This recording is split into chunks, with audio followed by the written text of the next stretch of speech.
This is episode 92 of the Arts Academy podcast with Victor Varnado and Roxy Hayes. How to use ChatGPT-3. Hey, everybody. It is the Arts Academy podcast. I want to welcome you all. And the Arts Academy podcast, New York Alt Arts Academy, is where we teach you everything you need to know about the mechanics of being in the arts world. That's what we're all about. That's what we're doing. And that's what we're doing today. Today, the subject of the podcast episode that we're starting with is how a writer can use GPT-3. Now, if you are familiar with GPT-3, you know that it is artificial intelligence. A lot of people are flipping out about it because they're like, "Oh no, it's gonna take over all writing jobs." And I'm here to tell you, you don't have to be worried if you are talented. If you're not talented, yes, you should worry. If you are an untalented person who is writing crappy crappy copy, then yes, you should be worried AI is coming for your job. But if you're a creative person like myself, then you don't have to worry. You can use Chat GPT-3 or just GPT-3 or AI chat bots, including like Jasper, et cetera, to take your work and make it even better. That's what I use it for. It has saved me so much time already, and it has helped. It has helped quite a bit. So let's start off by let's talk about what Chat GPT does, and then we're going to talk about how you can use it if you're creative. And it should be pretty easy. So Chat GPT-3, you can communicate to it in natural language, and you can tell it what to do, and it will just do it. As long as it's text, it will try to output it. I have previously told it to write a haiku using Kanye West's name and farting, and it wrote a haiku using Kanye West and farting. And that's actually the main thing behind GPT-3. That is, it can do all the same things probably that you could have done yourself, but it does it faster. So it just takes care of busy work. As a creative, taking care of busy work is a huge thing. And don't think that like it's cheating. So some people are like, oh, if you're going to use Chat GPT in your writing process, you're cheating. You're not. You know what I do? I will often use a template when creating a document, which a lot of people do. What if you could just ask for a template to be made for you immediately and of any kind, rather than having to search for a template through Google forever? Sometimes, as I've been a head writer on projects, and as a head writer, you'll have a writer write you a draft of something that you can edit. If you've written for a while, you know that it's much easier to it's way easier to edit a draft than it is to start from scratch. And then you can have Chat GPT make you a draft of whatever you want. And sometimes their draft will be good and sometimes it'll be horrible. But the important thing is that you have something to work from. And that's my personal number one use of Chat GPT. Here's an example. A friend of mine recently was going to teach a class, and they were upset because they had to make a lesson plan. And this is how they would normally make a lesson plan. They would search for a template for a lesson plan. They would do research on the thing that the lesson plan was about. For instance, like if it was about the Roman Empire or whatever. And this is not a person who is incapable of doing this themselves. They can do this. They can do all the research on the Roman Empire. They can find a lesson plan template. They could have done it. And normally it takes them about 4 hours to do it. What I did was I was like, hey, check this out. Tell me. So I'm going to say to Chat GPT, hey, can you write a lesson plan for the Roman Empire for a class that runs 45 minutes? And then Chat GPT just spat it out in 10 seconds. Okay. Then my friend took that template made by Chat GPT, and then they finished their lesson plan, and they did the whole process in like between 30 and 45 minutes rather than 4 hours. of course you can't necessarily trust AI to get everything perfect. They did have to make sure that the Roman Empire information was good. They had to check sources and things like that, but they got way ahead of the game by using Chat GPT. I am a creative writer, and so I use Chat GPT in a different way. Like and I've used it to do general outlines for books. I've used it to uh, start ideas or to give me a lot of ideas. Like one of the things that you can do with GPT. Actually, let's just call it GPT-3 so I don't have to keep saying Chat GPT. That's for me and for you together. Okay. So one of the things you can do with GPT is brainstorming. Now, brainstorming with GPT-3 is awesome because you can just ask it. In fact, one of the examples that they give you in GPT on the website, OpenAI website, one of the examples they give you is they say to you, they say, give me 3 taglines for an ice cream shop. And then it just starts spitting them out. And none of them were great, but the idea is that it really gets your juices flowing when you're brainstorming. Sometimes it's really, really hard to figure out where to start. And this is actually where I think it's most valuable. Chat GPT. I hate saying that now. I'm tired of saying Chat GPT. Okay, this is where I think that AI writing tools are most valuable. It is when you can skip the hard part, the hardest part of writing, which is getting started. That is it.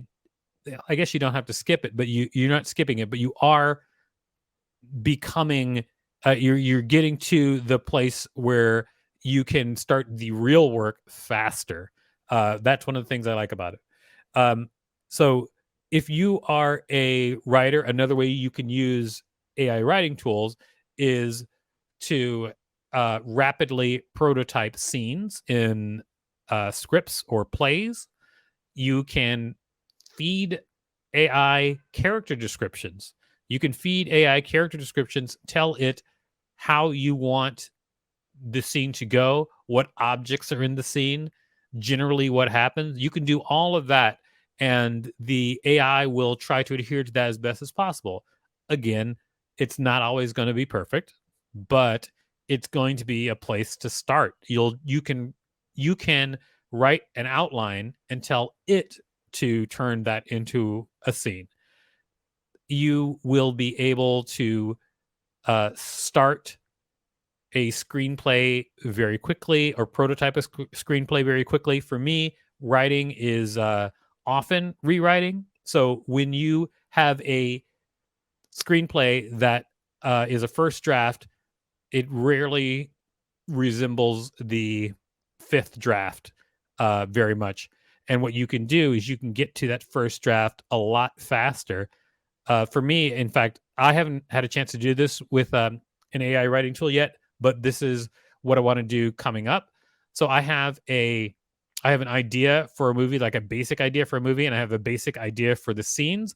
And I would love to try and see how rapidly I could get to a first draft that is usable, that a first draft that I could work with and then develop a larger story with. Because if I can do it quickly, think about how more productive and creative I get to be, because getting to that first draft is not going to be as difficult as it used to be. I'll be able to get my ideas out there. If you are saying, well, art must be difficult, you have to sweat and suffer over first draft, you are wrong. All right, let's look at the next thing, which is proofreading and editing. Okay, AI tools are great for proofreading and editing. A lot of people use one of the biggest AI tools right now, Grammarly, to do exactly that. Nobody really seems to have a problem with AI helping you to proofread and edit. Everybody's like, but when AI can write something from A to Z, then it's a problem because they think it's going to come after humans. But Grammarly has been excellent for me once they added the styles to how Grammarly can proofread your writing.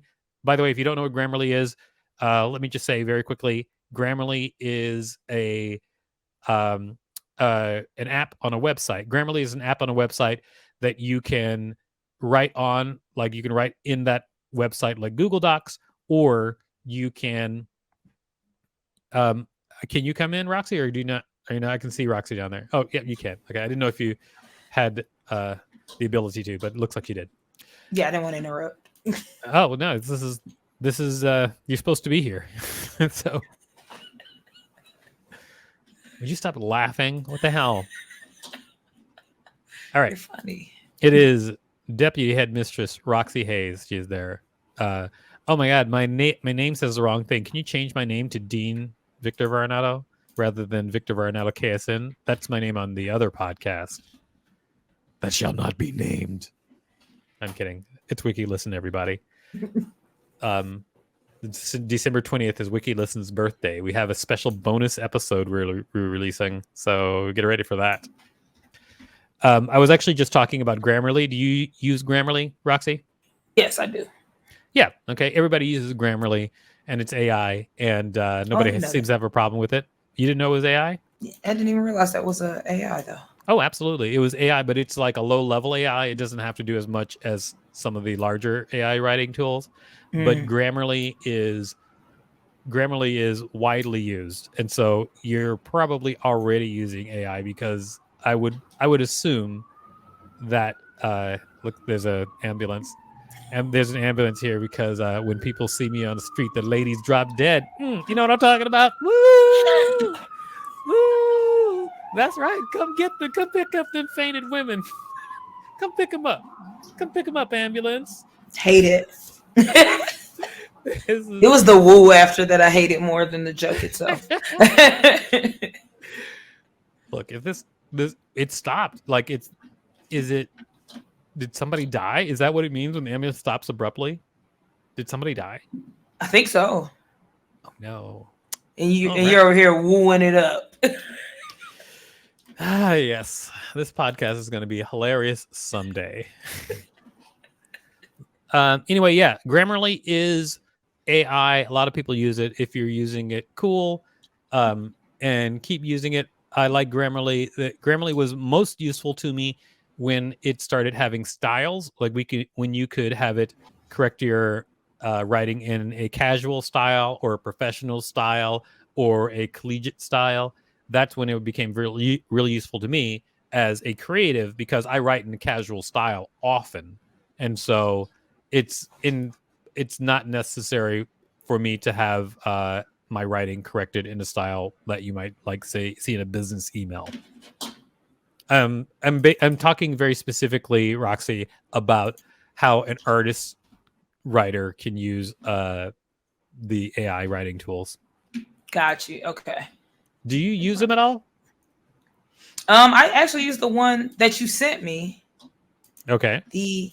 I think we're going to talk about that on that's what we're talking about now. That thing. The Chat GPT 3. Hold on, my internet's lagging again. Yes, there we go. Yeah, my internet's lagging really bad, so sorry about that. You could stop your video, and it'll probably help. Yeah, if you stop your video, you could just do audio because this is a podcast.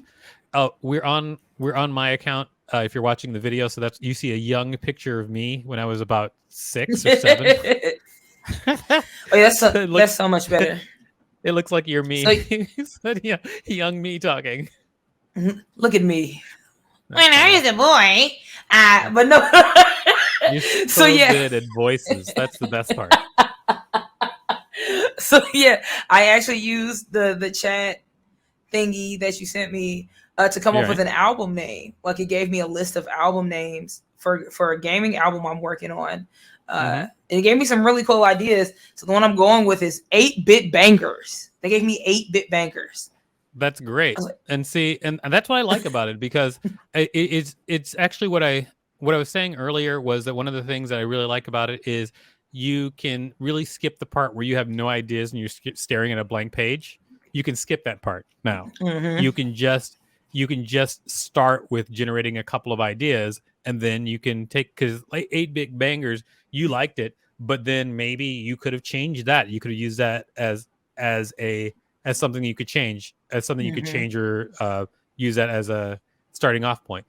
And also, it's I think that people who are afraid of AI writing tools, they're mostly afraid that the AI writing tools will do better than they can do. But Mm. if you're a creative person, you don't have to have that fear at all. You'll, I mean, it may not last forever, but right now you can, if you're a creative person, you can put AI to shame. Uh, so, but if you're not creative and you're just crappy at what you do, sorry, it's coming for you. Another, we talked a little bit about outlines, but you can definitely use an AI writing tool to do chapter headings and an outline for a book. I just did it recently. There's a book that I wanted to write, and it's kind of an instructional book, so it's kind of boring to do a chapter outline for this book that's about instructions, that is instructional. And so what I did was I had been avoiding the task of writing an outline for this book forever. Chat GPT did it in 10 seconds, and I was like, half of the stuff is good. Great. I got done writing the outline for the book in 20 minutes. I was really happy. Thank you, in fact, for AI. Makes work easier. Yeah, and now if AI eventually becomes like a person, then it's a problem. But for now, just give it all the work you hate doing and make the AI do it. Just shove it right up the AI.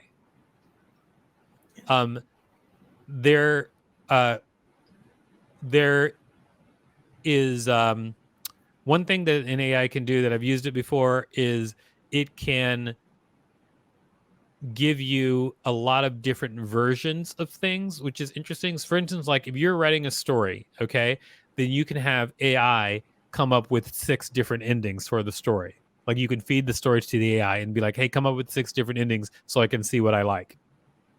Like that is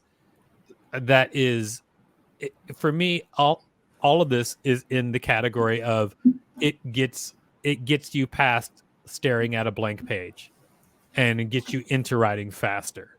And so if you are fearful as a creative of AI, I suggest that you try it to get you over the hump of some of those things, and I think you'll find a place for it. I think that AI is going to really give creatives who embrace it a chance to just excel, like really excel. I do feel sad for people who write banged up copy for like small companies. Yes, AI is going to take that job away. But if you write banged up copy for small companies, maybe you can use AI to kind of elevate what you do. Because remember, it's not like only some people can use it. It's a tool that everybody has. So if whatever level you're at, you'll be at that same level within the group of people who are now using AI to make their work better. So it's not the end. That is, if it's not hoarded by too many people, I guess. All right. So what do you have any other uses that you used AI for at all, Roxy? Roxy. Yeah, so I actually used it to. Can you hear me? Yes. Hello. Can you hear me? I can hear you. Yes. Okay, yes. cool. I can hear you. There we go. Can you hear me? Now I can hear you hearing me. Kind of. Wait. No thing. Don't be acting weird. Hold on. Let's see. Roxy Hayes, everybody. There she is. All right. So we'll assume that Roxy Hayes, because her mic just went mute, that something is happening to her computer right now. Wild world of the internet. That's totally fine. Who's the third person in here? It's another Roxy? What is happening? Oh, I see. Roxy had 2 versions of herself on the same server. What a problem. Okay, well, it doesn't matter. We're going to wrap up this episode. If you've got any questions, please hit us up on social media at Alt Arts Academy on all social media and artsacademypodcast.com. .com. Right. Make sure to visit us at artsacademypodcast.com.